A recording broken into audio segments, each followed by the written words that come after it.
Good morning, everyone. Jim Garrison, President of the Chester County Historic Preservation Network, and welcome to our third session this morning. As you might have imagined, we were ironing out some bugs, but I think we're all ready to go now. We have a really great presentation coming up. And our presenters are Chester County native Bertha Jackmon, who is a founding member and co-chair of the West Paoli Neighborhood Reunion Committee, a member of the Pennsylvania Hallowed Grounds Project, and a recently elected member of the board of directors of the Tredyffrin Easttown Historical Society. She is also a co-founding member of the International Association of Black Professionals in International Affairs. She is the church historian at the Mount Zion African Methodist Episcopal Church in Devon, PA, on the main line. In 2020, the Chester County History Center included her photo as part of a permanent banner exhibit of 10 preservationists in Chester County. She's a graduate of Great Valley High School in Malvern, St. Joseph's University in Philadelphia, and the School for International Training, Experiment in International Living in Brattleboro, Vermont. She'll be joined by Dr. Tonya Thames-Taylor, who's an associate professor of history and a founding director of the African American Studies program and a member of the executive committee of the Frederick Douglass Institute at Westchester University. She is also a Mississippi native and a granddaughter of former sharecroppers.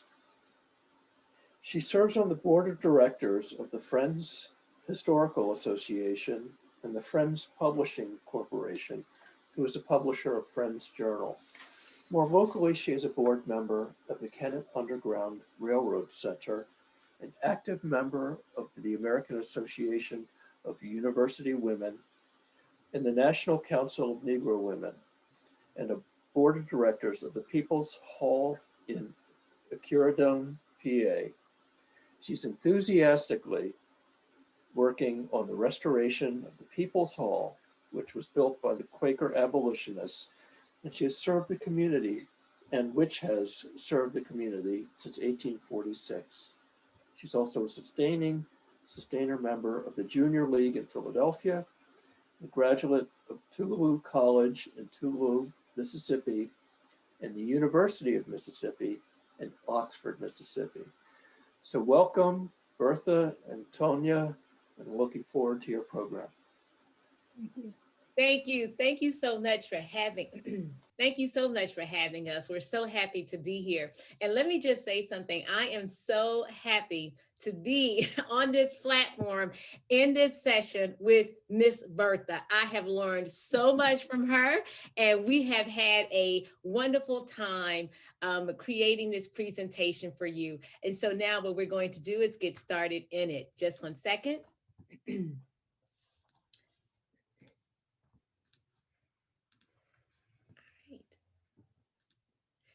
Okay, and so what we entitled this program is Remembering, Recognizing, and Persevering Safe Spaces. In a second, you'll understand why we're using safe spaces. Safe spaces is about, this is something that I came up with after the first conversation that I had with Miss Bertha, because again, I was learning so much about what was going on in her area. And I was like, oh my goodness. And I said, okay, so what would be some of the areas that was thinking like, what could be some of the areas that we could narrow in on and see, right, about African Americans, in a second, just people of color, how we preserve areas. And because People's Hall, the place that I'm associated with, was an underground railroad, I thought of the word safe. Right? So what does SAFE stand for in preservations, particularly with people of color? Storytelling, right? You're telling a story, why the event matters. Activism. Now, as Miss Bertha said, storytelling is a form of activism, right? And what activism also means, mobilizing interest, right? Interest in the area, interest in this space, and then also fundraising.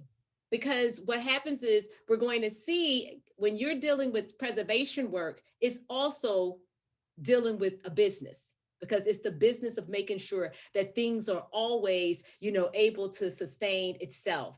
And the next one is evaluation. And so what happens is you have to constantly be under this evaluation. And what does that mean? Looking at, different avenues, making different networks, what works, what doesn't work, how are you basically increasing your education? So safe spaces, SAFE, safe spaces.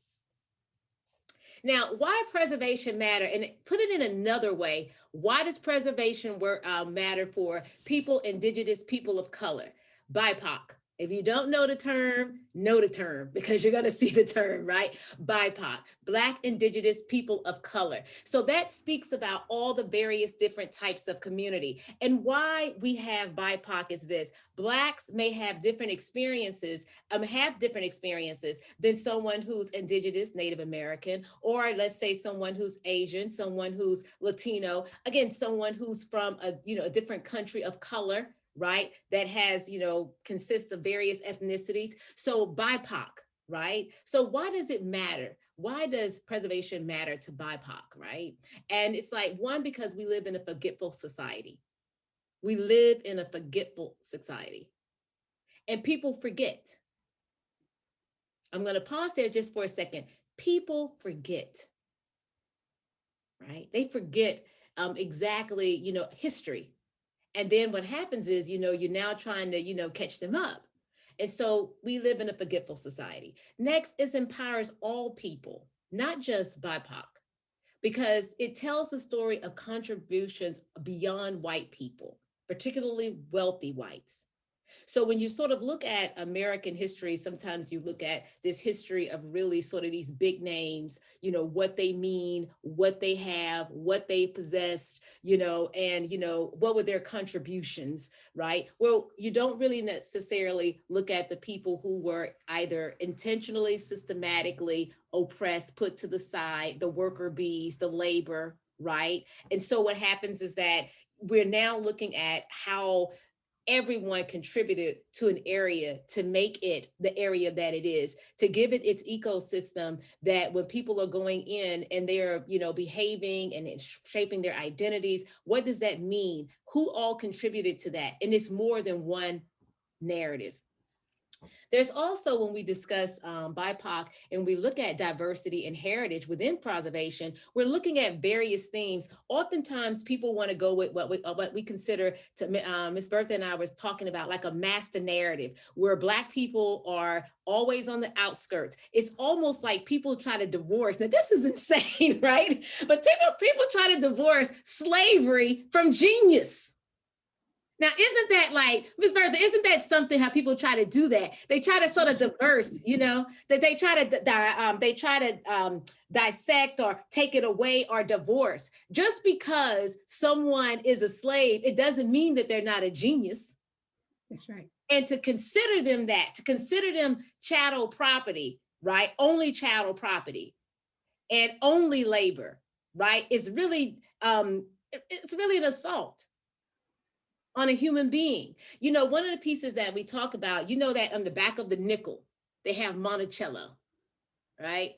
And one of the things, Ms. Bertha, that I just love looking at Monticello, and when I teach it, I tell people, oh, I love Monticello. And so sometimes the students look at me like, what you doing like in Monticello, right? That's a place of slavery. I say, because guess what? Black folks built it.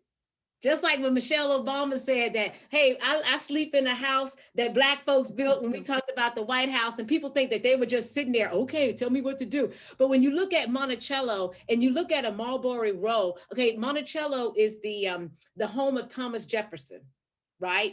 And it is on the back of the nickel, if you ever want to go and look at the nickel for the audience. And so what happens is when you go to Monticello and you see how beautiful it is, or when you're going to something like a Mount Vernon, who do you think were planting gardens?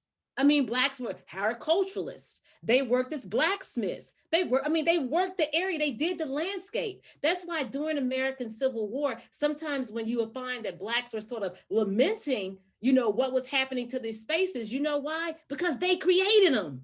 Not the idea of getting rid of slavery. No, they were running the Union lines. We know that. But we're talking about the spaces that they created. And so to try to divorce, right, creativity and genius from slavery is ridiculous, but that's what we do. But again, beyond slavery, the African American narrative, that's what I'm talking about now, is that you have entrepreneurship. You have conversations about civil rights. You have rituals, groups that people start, let it be Masonic or let it be, church. You're talking about civic groups. You're talking about education. You talk about political activism.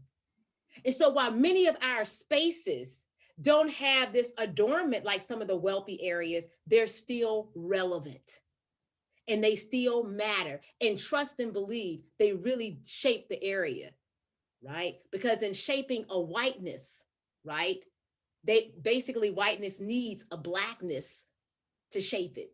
Right. So what happens is that stories of gentrification, stories may get lost, unfortunately, and this is why preservation matters so much, is because of gentrification, renewal, outward migration, and then just abandonment. So again, why does this matter? So you foster interest in places that appear to have no history. I mean, oftentimes, Miss Bertha, could you just share just briefly how, people will look and say, well, what is that building? I know for People's Hall, people like, well, what is that? What does it mean? That's right. That's right. Well, let's just say churches, Black churches. And specifically, I know about Mount Zion AME Church. It was a small little church. In fact, when the founders in 1849 met in their homes, they decided that they needed to build a church. And I'll go into this a little more, a little more a bit later. But they decided they needed a church. And interestingly enough, one of the founders, Hector Mullen, when you look at an old Pennsylvania Railroad map, it turns out that he was a neighbor to the person that they bought the property from. So when they met in the family in the homes of the people, of the members, they started after that they started meeting in a little building across the road from where the church now stands. So, and I'm quite sure, I don't know, but I would imagine people rode by, thinking, what's that little building? Who are these people? What are they doing there? And then they decide, and they themselves built the church, the original church. We have two church buildings, but the original church is in this still location, original location. So you're thinking, okay, well, that's a Black church. Who are they? What are they doing? And why?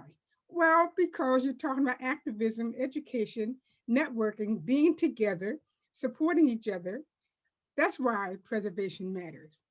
And preservation, like I always say, preservation are stories. Stories are preservation, just by the fact that you're putting it out there in the air.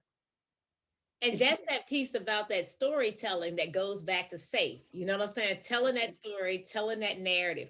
And see, what you just said was just so, powerful. And this is why these stories matter. Why this is why preservations matter. This is where this safe space matters. Because in essence, you're talking about agency. Again, yes. How people will divorce, right? Not thinking because they're not big wigs, they don't have a lot of, people may not have a lot of money, their names may not be in history books, intentionally may not be in history books. Or if they are in history books, it's a misrepresentation of who they truly are. But what happens is, are they just ignored or silenced? And so, but what you see is this agency. So like from right now, one of the pieces that even before we get really into the meat of our presentation, just the existence of a church, a Black church or a church of a BIPOC, right? That shows agency, which shows intellect, which shows the fundraising, which shows the education, which shows the activism. It's creating a safe space for them to be. And again, this is why preservation so matters when it comes down to looking at, African Americans or, Black, Indigenous people of color. So, like, one of the pieces that we have noticed, and again, this emerged from the conversation that Miss Bertha and I had, is that oftentimes when BIPOC go into historic preservation, they go to it without any formal training. What they do is they learn organically through commitment, networking, and the sharing of information. And we're going to see that because one of the pieces that we both giggled about is that we belong to some of the same networks and we know some of the same people, right? And Yes. it's, just it's just like it was like when we were talking, our first conversation was like, I don't know, like maybe 2 or 3 hours because we were just like, okay, wow, this is just, this is just wow. So it's like a level of excitement and enthusiasm, right? And so what happens is that because in that conversation and talking about our commitments and our networks, we were inspired by a lot of, other works that people had already done. Like in many ways, the trails that we have in this area, we're going by indigenous peoples, we going through indigenous people's paths, right? And so, in many ways, when we go to some of these spaces and we gather in some of these spaces, right, we're really going through and we're being influenced and inspired by others.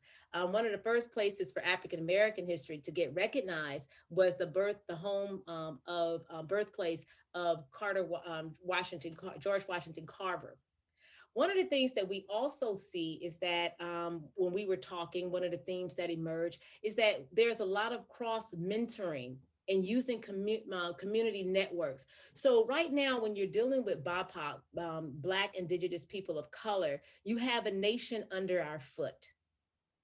It's always that nation because I mean there's always communities underfoot. They may not be in the majority community, the majority white community, but there's still agency in their in their communities. It's like a nation that operates that has their own own language, own understanding of value system that's influenced by larger values, but also the values that they had to create by being marginalized and oppressed, right? And then also celebrating who they are when they've been told that they are not worthy of celebration.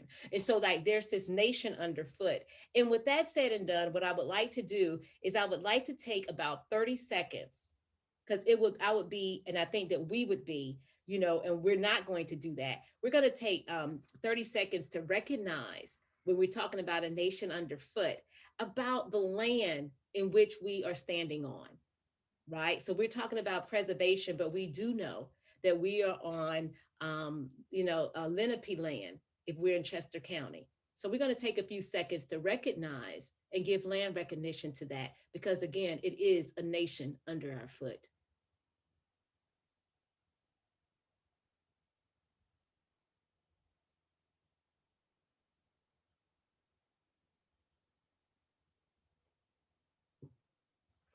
Okay.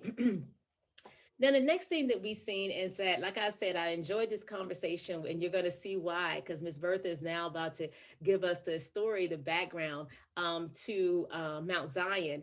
And oftentimes, when we serve as conservationists, it's not just a matter of preserving a history; it's also about digging up a history that could have gotten lost, that could have gotten obscured, that have basically, you have to gather. It's almost like going and gathering in spaces. And then so we become griots. And it's a level of our civic engagement and being active citizens in that nation underfoot. And then at the same time, right, because it's operating, you got local, like very special localized, where you're operating in a community when you're a people of color. But then you have the local community, meaning that where you're residing, right? The state, and then the national. But again, it's that, when you look at those three levels, normally local, state, federal, right?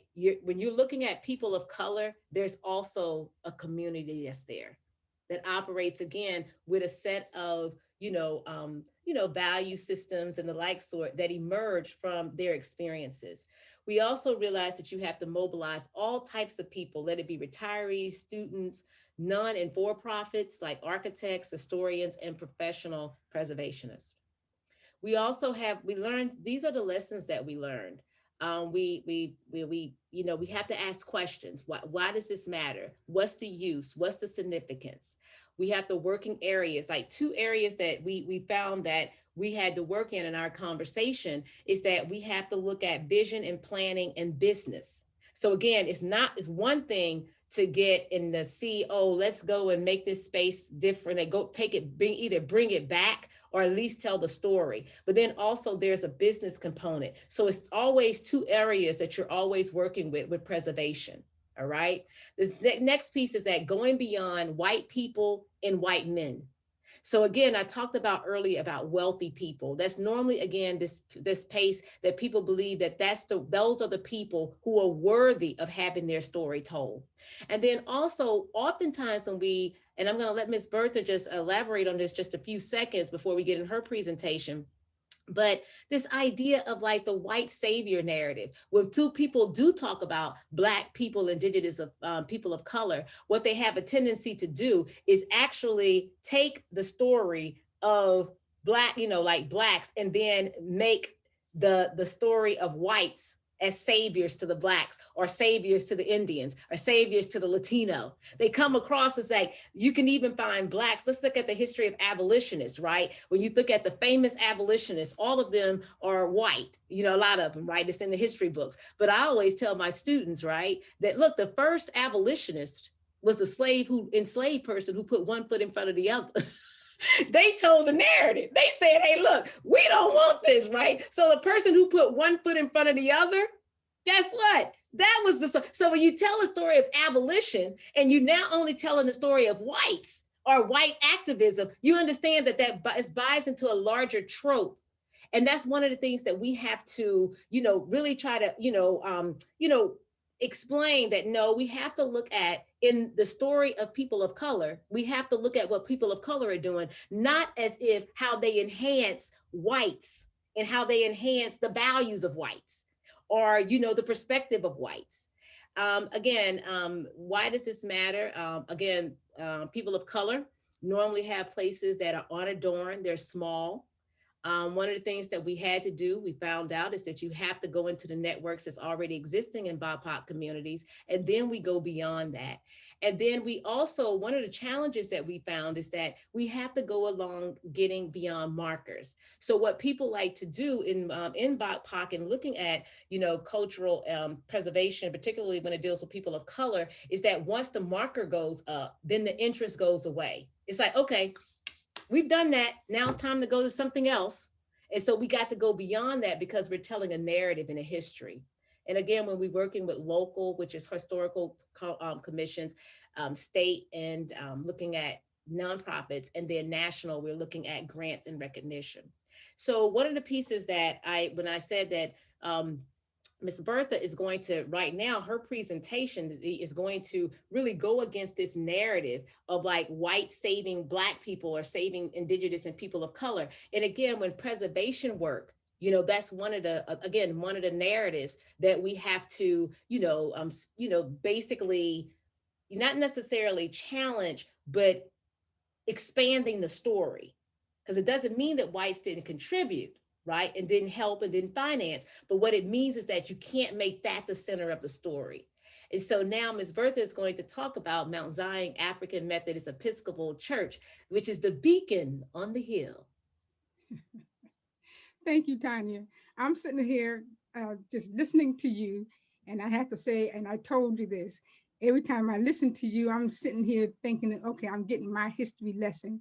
I'm taking notes, and I'm getting my extra credits in history, because that's how you present it, and that's how it comes across. And we thank you for that. Mount Zion African Methodist Episcopal Church. By the way, I'll be talking about some other connections and networks that Tonya and I are both involved in.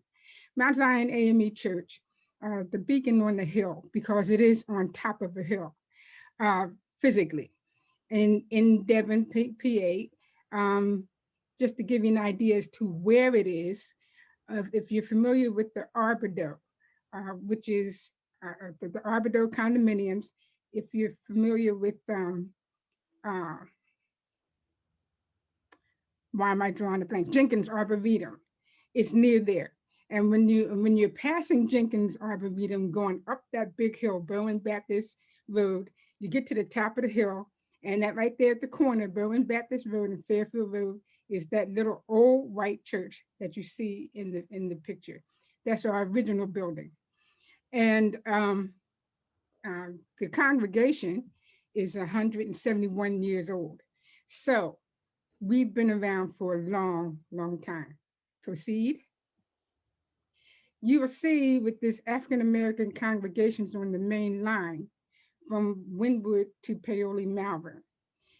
The main line, as we all know here in Chester County, but maybe some other folks are not familiar, is a stretch of about 15 miles from Devon to I guess like City Line Avenue in Philadelphia, the western edge of Philadelphia.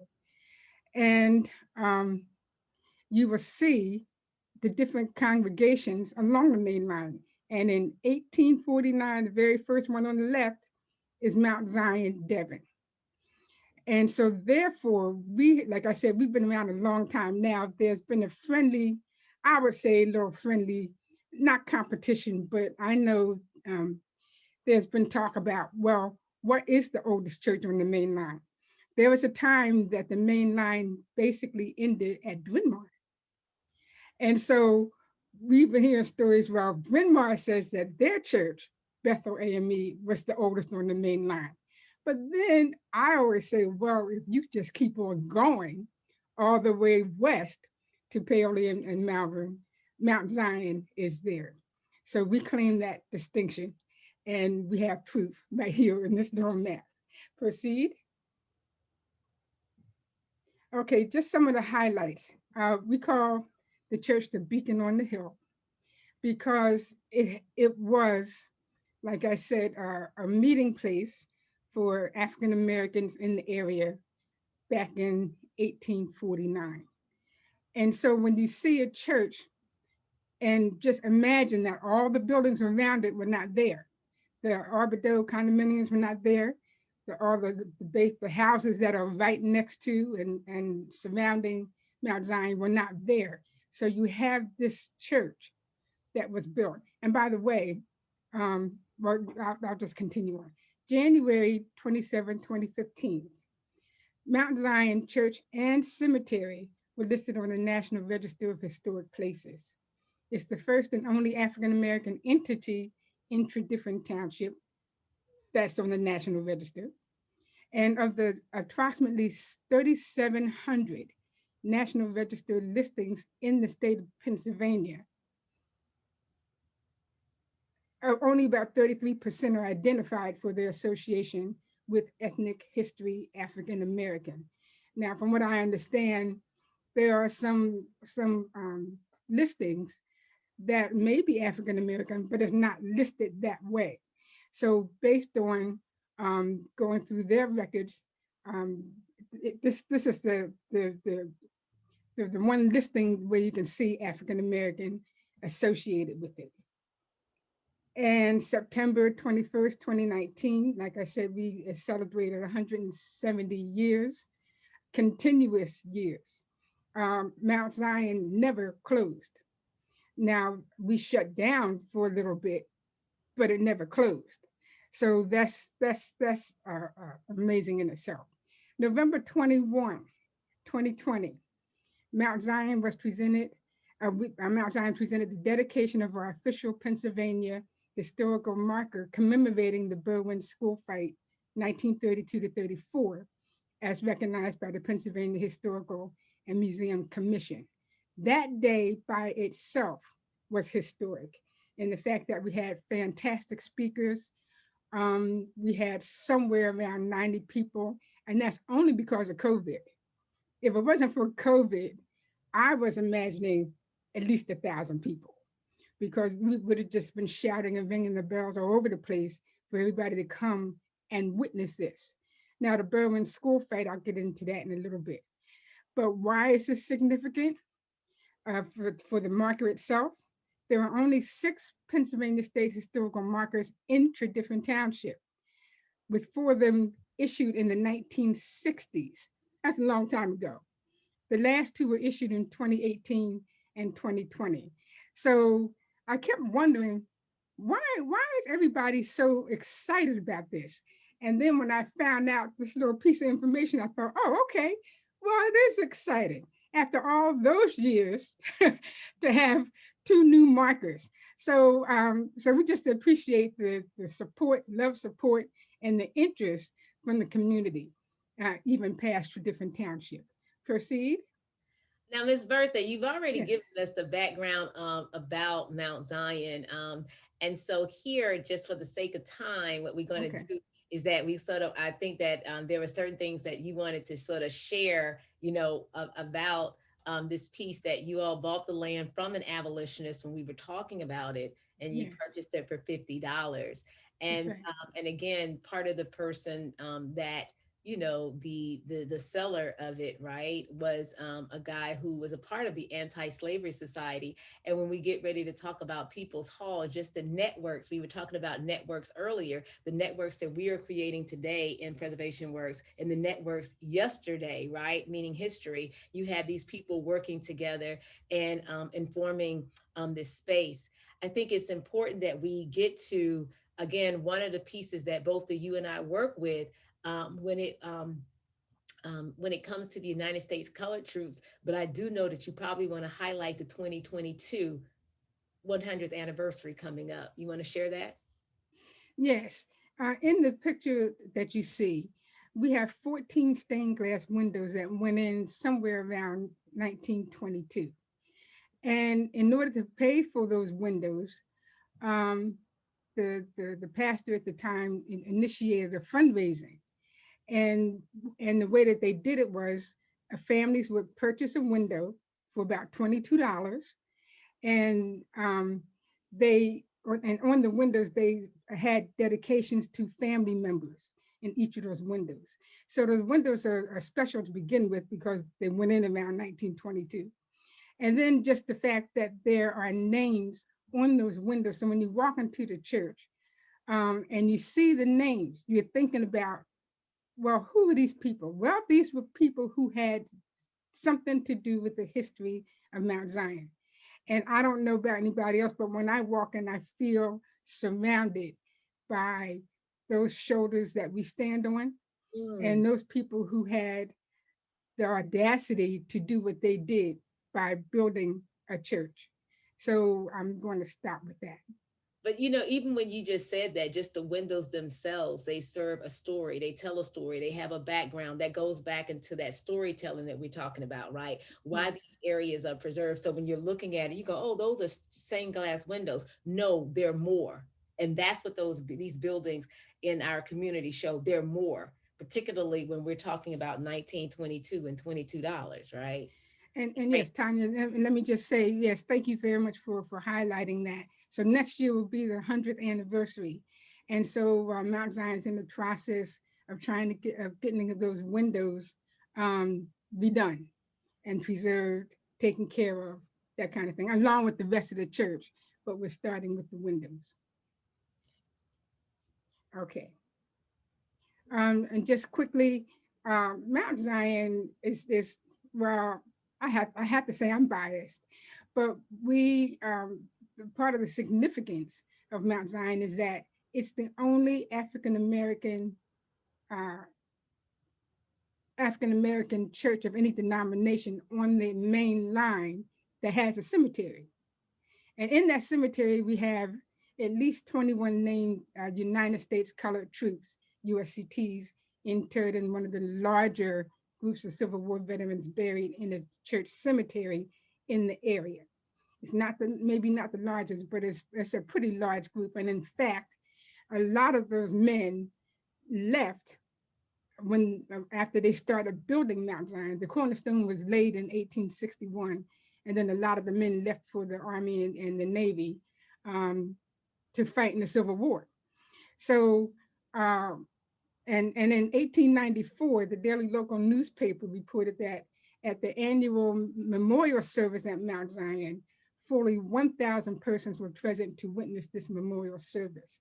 So, like I said, imagine that the housing all around the church was not there. I think 1,000 people could fit. And that's why I said, with this historical marker, if I had it my way, there would have been 1,000 people there instead of the COVID, uh, uh, um, the COVID determining that we had to have smaller numbers and by invitation only. Well, And we also have, yeah, I do want to go back to, you pointed it out there in 1861 about how the cornerstone was laid, and that was part of your background too.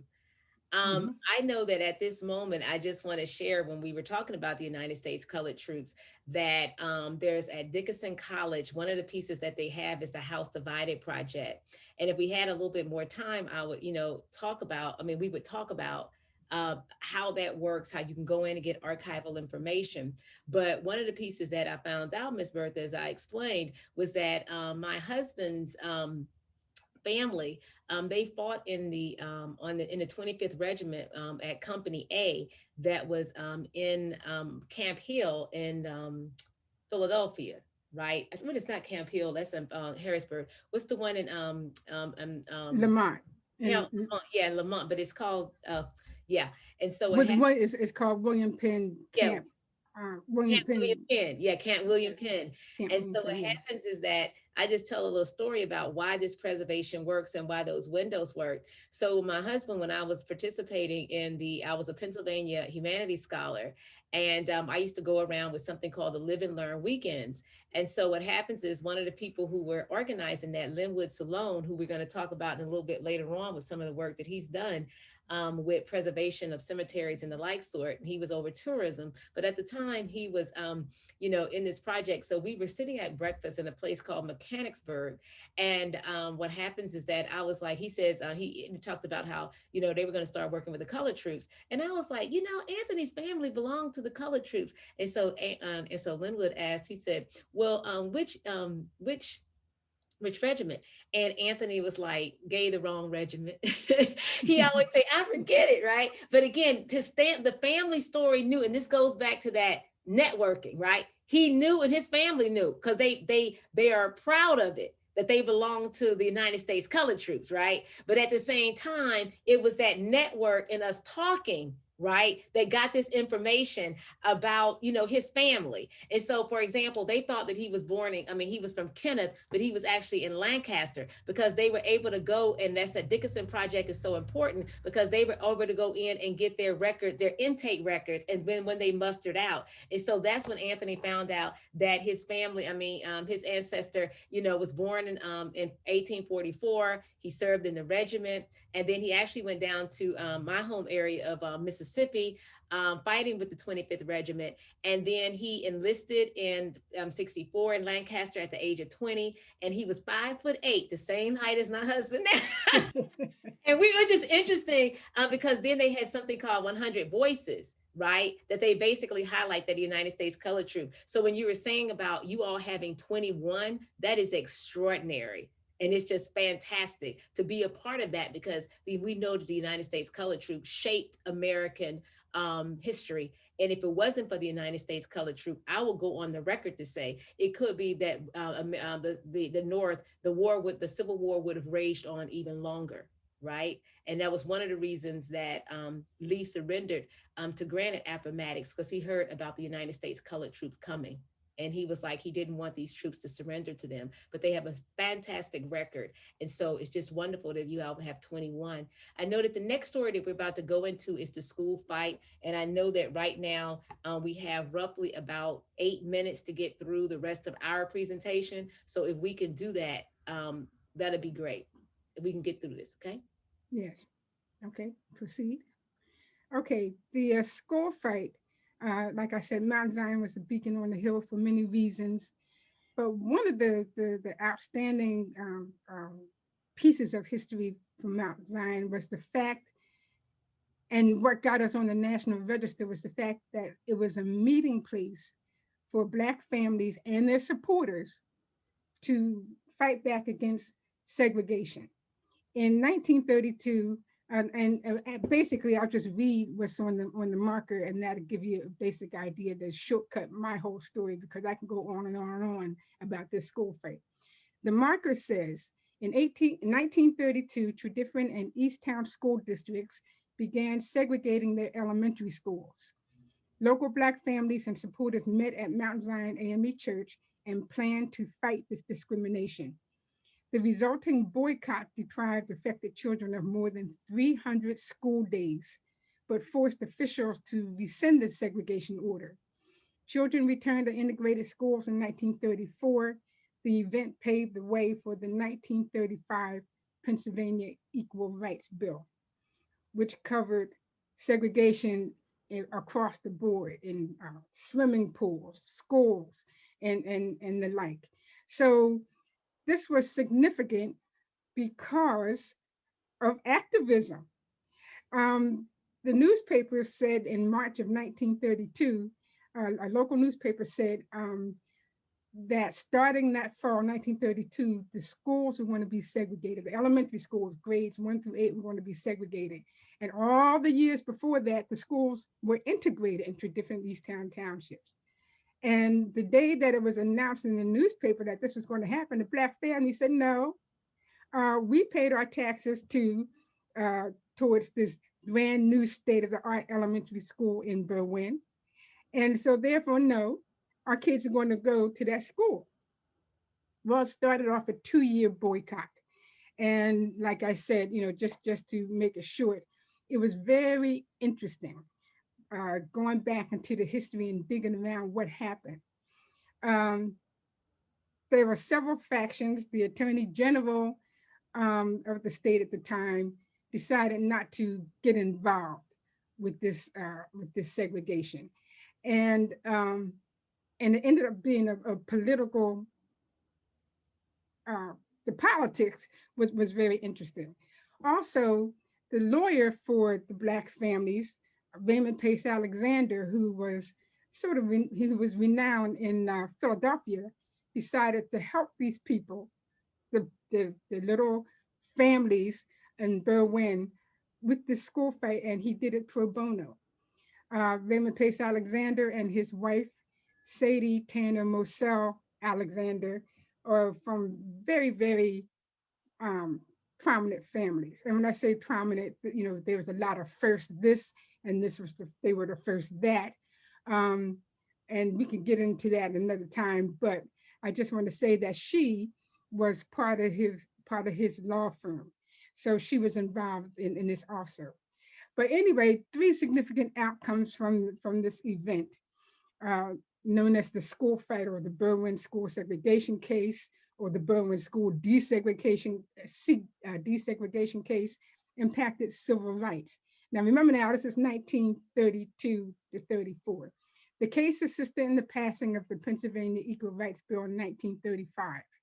The NAACP, and we're talking about the headquarters, realized the importance of expanding their coalition building, because Raymond Pace Alexander had reached out to several other groups, and part of the problem between the local NAACP, which was called the Bryn Mawr NAACP at the time, now it's mainline, there was a clash between the local NAACP and the headquarters, because Raymond Pace Alexander was talking to several groups, and some of them were deemed as left wing.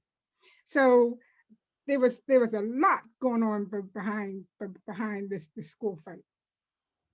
Anyway, the school civil rights strategies used by the Black families were a dress rehearsal for the modern civil rights movement. 22 years before Brown versus Board of Education. This is 22 years before that. The families participated in the boycott, jail-ins, mass meetings, interracial cooperation, threats of mass protests that were effective even when they did not occur, such as a large march that was planned in the spring of 1934 with the idea that at least 5,000 people were going to show up. And the city of Philadelphia decided to shut it down. They had given permission at first, but then they decided to shut down that march because possibly it would garner national attention. That's one of the reasons. Anyway, there were threats to mass protest that did not occur. Tensions between local and national civil rights leaders, alliances with and fear of the left, and white backlash. The importance of the Berwyn school fight was discussed in the Pennsylvania Historical and Museum Commission study entitled Black History in Pennsylvania, Communities in Common, in the section of the Educational History of African Americans in Pennsylvania in 2010. When you looked at that website, looked at their website in 2010, you saw that there were other stories about segregation and discrimination and so on in education in the African American communities in the state of Pennsylvania. But because Mount Zion's fight was successful in the fact that the schools were reintegrated and the children went back to school 2 years later than, in other words, if they were in sixth grade, then when they went back to school 2 years later, they were still in sixth grade. So, like I'm saying, there were many things that happened, but what I'm talking about, the importance of this school fight on the website, the state website, was because it was successful. And like I said, we can get into a lot more than that, but you'll see the picture of some students participating in the school fight. And this picture was in the Philadelphia Tribune, and the title was Forced to Sacrifice Their Education. And so right now, where time is actually up, I'm going to go through some slides here. And so we're going to go into the question and answer pieces. But again, we were looking at the significance of Mount Zion AME when it come down to, it's one of the reasons that it got on the National Registry. I know that you are involved in the West Paoli Neighborhood Reunion, which is the African American families and residents. They got together and they formed a reunion. And these are some of the pictures from that. Mm-hmm. And it was great to see, again, this idea, the power of networking and movement. We both are very involved in the Pennsylvania Hallowed Ground Project, where we're looking at saving cemeteries, because one of the pieces that we know is that what cemeteries do is help to conserve, interpret, and honor, where the CS United States Colored Troops are located.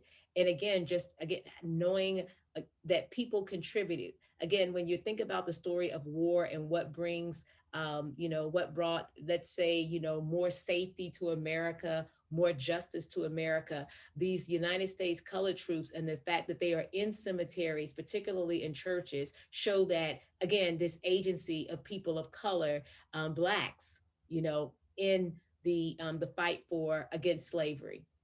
And we have activities. One of the pieces that I'm involved in is that People's Hall, and you were just talking about that anti-slavery community. And again, when you look at this building, it's like many spaces, it looks unadorned. This was actually started by Quaker abolitionists after a fight broke out about the issue of anti-slavery, right?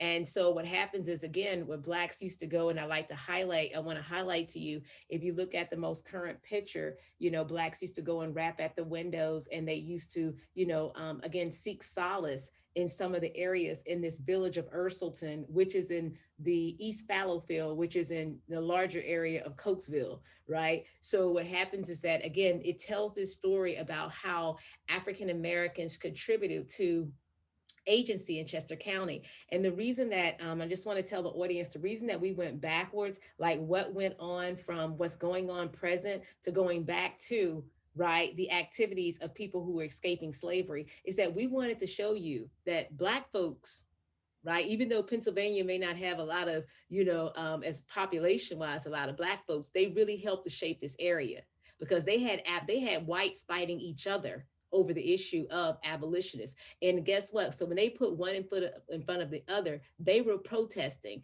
and they too were preserving indirectly their voice, that they were not for slavery. They were saving their own stories, so no one can create a narrative for them. They were storytelling by running away. They were showing activism. They were fundraising, trying to get to one place to the other, taking places. Harriet Tubman and all of them would collect money. And then at the same time, guess what? They kept evaluating, educating themselves. So for right now, we're going to stop and go into the question and answers for the few minutes that we have. So I'll stop the screen share, I hope. Okay. And so now we'll go back, and we're now here to ask questions.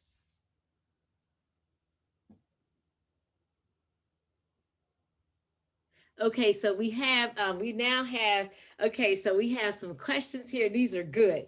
Okay, so the first one that they have, okay, so let me see. It says okay, I'll just read the question. It says Tanya Taylor is a firecracker who said something meaningful to me, a white woman going beyond wealthy white men. Because I lean towards preservations of buildings rather than the history as it is written about those wealthy men to whom I cannot connect, not having a privileged background. Thank you so much for saying this. Thank you so much, Ms. Carolyn. And that's one thing that we really wanted to stress in this. We didn't have, that was one of the persons, that was one of our 3-hour conversations, wasn't it, Miss That's right. Miss That's Bertha? right. We were like, if we can just convey any point, right? It's like, yes, look, we contributed. So thank you so much. That really, okay, that's wonderful, right? Thank Okay, you. so another group is that what are the great ways that for two local groups to work together? The historians in our nonprofit historical, thank you, Rob, for this question. You said, what are the great ways for local groups to work together? The historians in our nonprofit societies, in the volunteers and municipal governments, historical commissions, in the historical architectural review, the HARPs. That is an excellent question. And guess what? I'm going to kick that to Miss Bertha. I served on the Cokesville Historical Society, but right now, Miss Bertha just got on she can tell you about her new appointment, Rob, and hopefully that would answer your question. But again, it's this idea of bringing all these people together and realizing that it has to go in steps. That's one of the things that we sort of realize, that, you really have to go steps, and it's not short term, it's long term. So when you're working with some of these nonprofits or whatever, you can't like go in and say, okay, we're going to get this done immediately. It's normally a stretch for really 3 to 5 years. And that's what Ms. Bertha was just saying about the windows, right? I mean, this is something that's been, on their, on this piece for a number of years. And so that's one of the ways, one of the great ways, that one of the reasons that realize that when you get together, it's going to be learning curves. Also, it's not short term. I like to say this, and I'll say this directly into the camera, and I know Ms. Bertha can agree with it. Preservation is not for divas. Preservation is not for divas. If you come in here thinking that you don't get here, this is not for divas. You got to have a commitment that is long term. So I'll let Ms. Yes. Bertha answer that question, because again, she just you can tell her about your recent appointment. Yes. As you were talking and listening to the question, I was thinking about how the story about Mount Zion was going on long before I got involved. And one of the things that happened, just real quick, I'm just thinking about the different networkings and how it grew. The networking, the first thing that happened was we had our first female pastor come to Mount Zion in 2009. Talk about a firecracker. She's been keeping us going for a long, long time. Now, the reason why I say that, when I first met her, she said that I want you to be the church historian, because she found out I was a family historian. And she said right then and there, she says, and I want us to get on the National Register. Well, one of the first things I did was I went to a HARP meeting in Tredyffrin Township. And just so happens I'm sitting next to Rob Wise, who was a former president of the HARP in Tredyffrin Township, and he was a preservationist. So it turns out that he had met with Mount Zion years before I got involved. So I go back and I say to Reverend, I said, I think we found our person. Well, sure enough, he and his colleague Seth, why am I drawing? Anyway, I'm drawing a blank. Anyway, the two of them, they were the ones who guided us in the application for the National Register of Historic Places. So that was one network, meeting him. Well, me meeting him. He had, like I said, he had met with the church before. So now I'm thinking, okay, well, the more we're telling this story, the more people are interested in reaching out. And it's not that the school fight happened because I started telling the story. It's been out there. It was out there. The story had been out there. But I'm just thinking about how one network leads to another. So it was the HARP, and I'm working with Bob Wise. So now I'm getting conversations and people calling, and I'm thinking about Chester County, Karen Marshall, and I'm thinking about when we were working on the application for the National Register, I'm thinking about April France in Harrisburg and Corey Kegeries and all these other people, and how the networking just exponentially just grew. So you're asking about how to do it. It's about talking and talking, meeting and talking, and deciding that we can do this, we can do that, we can try this. And if it doesn't work, you try it again, or you try it again, or you try something different. And see, So, Miss Bertha, guess what? We have only a few minutes, and oh, guess what? okay. You said that, right? And I guess hope what? that answers.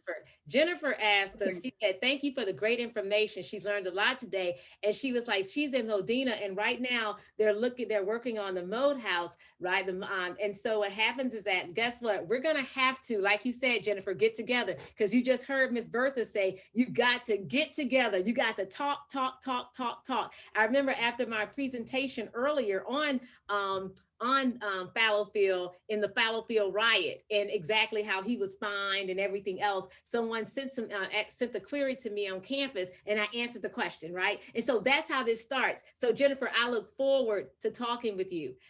Jerome asked a question about the restoration of cemeteries. Let me tell you, Jerome, in this area, a lot of African-American cemeteries are very much in disrepair.